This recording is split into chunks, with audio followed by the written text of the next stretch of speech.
Hello student, welcome to my YouTube channel R K study. Student, मैं आपका second part लेके आया हूं मुद्रा और साख का जो इम्पोर्टेंट क्वेश्चन है। इससे पहले मैं 2 वीडियो मुद्रा और साख का बना चुका हूं। एक वीडियो तो सारे के सारे एनसीईआरटी का एक्सप्लेन किया हूं, दूसरा जो है सो आपको 3 या 4 क्वेश्चन मैं एक्सप्लेन किया था और उसके बाद नेक्स्ट वीडियो जो इम्पोर्टेंट क्वेश्चन है वो लेके आया हूँ। इसका पहला क्वेश्चन है, भारतीय रिजर्व बैंक बैंकों के कामकाज पर कैसे नज़र रखता है। ये बहुत बार क्वेश्चन जो है सो पूछा गया है।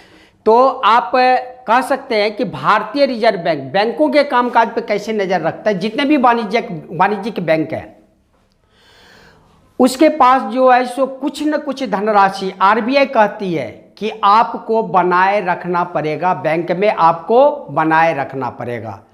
अर्थात आरबीआई का निर्देशन रहता है कि आपको किसी भी हालत में किसी भी व्यक्ति का जो जमा राशि होती है उसका 15% भाग आपको बैंक में जमा रखना होगा। हो सकता है कि भविष्य में वो व्यक्ति आपके पास आ जाए और पैसा मांगने लगे तो आप सारा का सारा धनराशि यदि आप कर्ज देने में आप दे देंगे तो फिर वो जो जमा करता है वो कहाँ जाएगा। इसीलिए आरबीआई वाणिज्यिक बैंक को कहता है कि कुल धनराशि जितना भी जमा है उसका 15% भाग आपको रखना पड़ेगा। तो आरबीआई निगरानी रखती है कि ये 15% भाग जो है सो रखा है या नहीं रखा है। पहला पॉइंट ये। दूसरा पॉइंट, आरबीआई ये भी देखती है कि ये जो वाणिज्यिक बैंक है ये मात्र लाभकारी उद्योगपति और ज़्यादा से ज़्यादा मुनाफे कमाने वाले व्यापारी को ही तो ऋण नहीं दे रहा है। ये ऋण जो छोटे मोटे व्यापारी है, जो छोटे मोटे उधारकर्ता है, जो गरीब है, उन्हें ये ऋण दे रहा है या नहीं दे रहा है, ये भी आरबीआई उसको निगरानी में रखता है। उसके बाद नेक्स्ट पॉइंट है कि आरबीआई सारे के सारे वाणिज्यिक बैंक को निर्देशन देती है कि आप समय पे आके हमें आप बताइए कि आप किस किस व्यक्ति को ऋण दिए हैं और किस इंटरेस्ट पे दिए हैं ये ऋण। इस प्रकार जो है सो आपको भारतीय रिजर्व बैंक बैंकों के कामकाज पर नज़र रखती है। ये 3 पॉइंट मैं आपको बताया। पहला पॉइंट है कि भारतीय रिजर्व बैंक जो है 15% भाग किसी भी हालत में कुल जमा धनराशि का वो रखने के लिए कहती है। दूसरा पॉइंट मैंने आपको बताया कि ये भी देखती है रिजर्व बैंक कि ये मात्र लाभकारी उद्योगपति और जो व्यापारी जो बहुत ही जो है सो अच्छे व्यापारी है, धनी मानी व्यापारी है, मात्र उसी को तो ये ऋण नहीं देता। ये सारे व्यक्ति जो आपको उधारकर्ता, छोटे मोटे उद्योगपति है, जो छोटे मोटे उधारकर्ता है, जो गरीब हैं, उसे ये ऋण देता है या नहीं देता है, ये भी वो निगरानी रखता है। उसके बाद नेक्स्ट निगरानी रिजर्व बैंक क्या रखती है? नेक्स्ट निगरानी रखती है कि ये जो है सो समय समय पर वाणिज्यिक बैंक को निर्देशन देती है कि आप हमको बताइए कि किस किस व्यक्ति को आप ऋण दिए हो और किस किस व्यक्ति को जो है सो ऋण जो दिए हो वो किस इंटरेस्ट पे दिए हो, ब्याज की दर आप क्या लागू किए हो। इस प्रकार जो है एक भारतीय रिजर्व बैंक बैंकों के कामकाज पर नज़र रखती है। आपको यदि इसी क्वेश्चन को थोड़ा घुमा के कह दे कि रिजर्व बैंक का कार्य बताएं तो आप कार्य में भी यही बताना जो पॉइंट बोला हूँ। उसके बाद है औपचारिक और अनौपचारिक ऋण स्रोतों के बीच क्या अंतर है। सबसे पहले तो औपचारिक स्रोत समझ जाइए।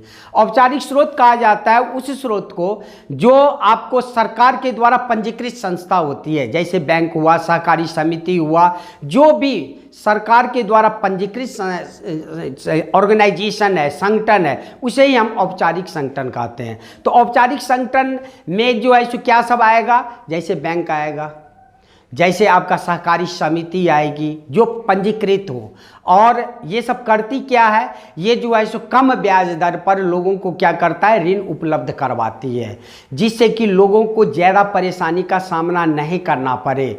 तो औपचारिक स्रोत में आप देख सकते हैं कि औपचारिक स्रोत में कभी भी जो ऋण दिया जाता है वो ऋण जो दिया जाता है सिक्योरिटी के आधार पे दिया जाता है। कुछ न कुछ प्रतिभूति आपको जमा करने पड़ते हैं और लेकिन रेट ऑफ इंटरेस्ट जो होता है वो बहुत कम होता है। जो आप अनौपचारिक संगठन के बारे में अभी मैं बताऊंगा, वो मनमाने ढंग से जो है सो इंटरेस्ट वसूलते हैं और आपको किसी भी हालत में वो देना ही पड़ता है। क्योंकि एक तरफ यदि हम देखें औपचारिक संगठन में ऋण लेना आसान काम नहीं है। उसके लिए जो है सो बहुत सारे कागजात की ज़रूरत होती है, सिक्योरिटी की ज़रूरत होती है, प्रतिभूति की ज़रूरत होती है, तब जाके वो ऋण प्रदान करता है। लेकिन अनौपचारिक संगठन में ऐसा नहीं होता है। अब आप अनौपचारिक संगठन समझ जाइए कि अनौपचारिक संगठन पहले कहते किसे हैं, अनौपचारिक स्रोत कहते किसे हैं। तो अनौपचारिक स्रोत उस स्रोत को कहेंगे जहाँ पे सरकार की निगरानी नहीं होती, वो पंजीकृत नहीं होता है। जैसे साहूकार हो गया, जमींदार हो गया, मित्र हो गए, उसके बाद जो है सो कोई रिलेटिव हो गया, ये सब सारे के सारे यदि हम ऋण इन लोगों से ले रहे हैं तो ये सब क्या अनौपचारिक संगठन है। ये मनमाने ढंग से वो क्या करेंगे, ब्याज वसूलते हैं। इसमें जो है सो क्या होता है, लोग ऋण के जाल में फंस जाता है। जैसे एक जो है सो उदाहरण हम आपको दे रहे हैं, जमींदार क्या करता है, ऋण यदि दिया किसी को और वो ऋण जिस काम से वो लिया यदि वो सफल नहीं हो पाया तो क्या होता है, बाद में ऋण के जाल में फंस जाता है, फिर दोबारा उधार लेता है, फिर वो ऋण के जाल में फंसता चला जाता है। क्यों? क्योंकि उसकी इंटरेस्ट क्या होती है, बहुत हाई होता है। तो इस प्रकार जो है सो औपचारिक और अनौपचारिक संगठन आप समझ गए हो कि औपचारिक संगठन कहते किसे है, जो सरकार के द्वारा पंजीकृत हो। अनौपचारिक संगठन किसे कहते हैं, जो सरकार के द्वारा पंजीकृत नहीं हो। औपचारिक संगठन में जो काम किया जाता है वो जो है सो खास करके जो काम किया जाता है सामुदायिक लाभ के लिए किया जाता है और ये व्यक्तिगत लाभ के लिए किया जाता है। ये पूरे समाज के कल्याण के लिए ये काम किया जाता है। ये स्रोत जो होती है पूरे समाज के कल्याण के लिए बनाया जाता है, जबकि ये व्यक्तिगत लाभ के लिए किया जाता है। इसका रेट ऑफ इंटरेस्ट जो ब्याज की दर होती है बहुत ऊंचा होता है, जबकि इसका ब्याज का दर क्या होता है, इसका ब्याज का दर क्या होता है, बहुत ही कम होता है औपचारिक संगठन का, जबकि अनौपचारिक संगठन का ब्याज का दर क्या होता है, बहुत ऊंचा होता है। उसके बाद इस पे कोई कानून लागू नहीं हो सकता, सरकार का नियंत्रण, इस पे जो सरकार का नियंत्रण होता है, इस पे कानून का नियंत्रण होता है, जबकि इस पे कोई सरकार का नियंत्रण नहीं होता है, कानून का नियंत्रण नहीं होता है। अनौपचारिक संगठन पे मनमाने ढंग से कार्य करते हैं। इसका उदाहरण होता है बैंक, सहकारी समिति, उसके और सारे बहुत सारे ऑर्गेनाइजेशन है। लेकिन अनौपचारिक संगठन का क्या उदाहरण दोगे, साहूकार, जमींदार, संबंधी, मित्र, ये सब सारे अनौपचारिक संगठन के उदाहरण है। नेक्स्ट क्वेश्चन है, साख क्या है। साख इस पहले भी हम आपको वीडियो में बताए हैं। साख का मतलब क्या होता है, साख का मतलब होता है गुडविल। गुडविल का मतलब मान मर्यादा जो लोगों का होता है, उस आधार पे यदि कोई व्यक्ति हमें ऋण प्रदान करता है और वो जो ऋण दाता है, जो ऋण प्रदान करता है, वो इसलिए ऋण देता है कि भविष्य में मुझे ये चुका देगा, इसी को साख कहते हैं। तो साख क्वेश्चन है, कैसे साख संपत्ति और ऋण जाल दोनों है, संपत्ति भी है और ऋण जाल दोनों है। ये बहुत बार क्वेश्चन ये भी आया हुआ है। तो कैसे साख संपत्ति भी है और ऋण जाल दोनों है, एक मैं एग्जाम्पल के द्वारा आपको समझा रहा हूँ। जैसे आपके एनसीईआरटी में एक सलीम नाम का लड़का है, वो आपका जूता का व्यापारी है। कोई कंपनी उसे ऑर्डर देती है कि आप हमें इतना जूता चाहिए, 2000 जूता चाहिए। अब वो क्या करता है, सबसे पहले वो जो जूता व्यापारी है वो कंपनी को कहता है आप 1000 जूता का आप पैसा हमारे पास जमा करवा दो, और वो जो चमड़ा बनाने वाली कंपनी है उसको कहती है आप हमें चमड़ा जो है सो दे दो, 2000 जूते मुझे बनाने हैं। ये सारे के सारे काम साख पे आधारित है, मतलब यहाँ पे कोई सिक्योरिटी वगैरह नहीं दिया जा रहा है। अब वो क्या किया, चमड़ा व्यापारी जो है सो क्या किया, इस सलीम को चमड़ा दे दिया और जो कंपनी ऑर्डर दी थी आपको 2000 जूते का, वो 1000 जूते का पेमेंट भी कर दिया। और ये क्या किया, उसके बाद लेबर वर्क रख के 2000 जूता बना दिया। 2000 जूता बनाने के बाद जो है सो क्या हुआ, चमड़े व्यापारी को उसका पैसा दे दिया, कंपनी को भी जो है सो 2000 जूता दे दिया, बहुत सारा मुनाफा कमाया। इस आधार पे हम कह सकते हैं कि ये जो साख है ये संपत्ति के रूप में है, क्योंकि ये जो पैसा लिया तो एक तो 1000 जूता के पैसा ले लिया कंपनी से और चमड़ा भी जो है सो उधारी लिया था, तो तो इसके बाद ये क्या हुआ, बहुत ज़्यादा प्रॉफिट कमाया। तो इस स्थिति में सलीम के लिए ये जो साख है ये संपत्ति के रूप में आप देख सकते हो।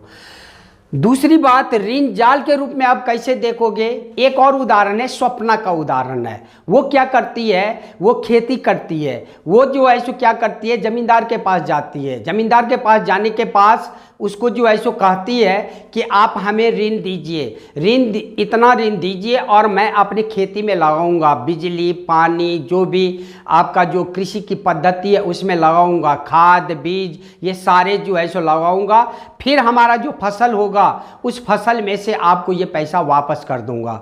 और वो जो आपका ज़मींदार है, साहूकार है, वो क्या करता है, ऊंची दर जो ब्याज की होती है उस पर वो ऋण प्रदान कर देता है। लेकिन खेती भी होती है, फसल भी होता है, लेकिन अंतिम समय में उसमें कीड़े लग जाते हैं, जिसके कारण सारा का सारा फसल क्या होता है, बर्बाद हो जाता है।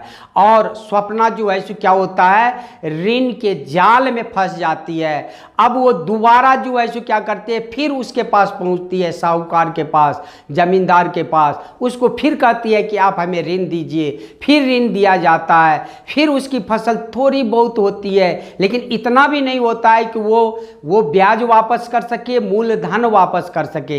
इस प्रकार उसकी ब्याज दर ऊंची होती जाती है। और इस प्रकार हम कह सकते हैं ये जो साख है ये ऋण के जाल में उसे फंसा दिया स्वप्ना को।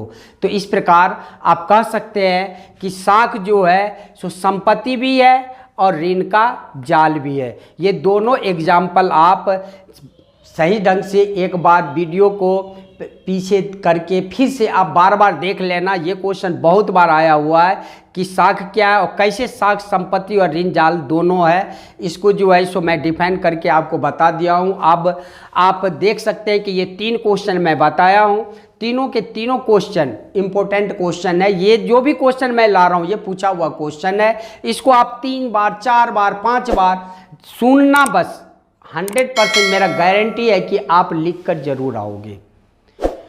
अब मैं एक वीडियो और बनाऊंगा 3 या 4 क्वेश्चन का, आपका फाइनल हो जाएगा मुद्रा और साख का।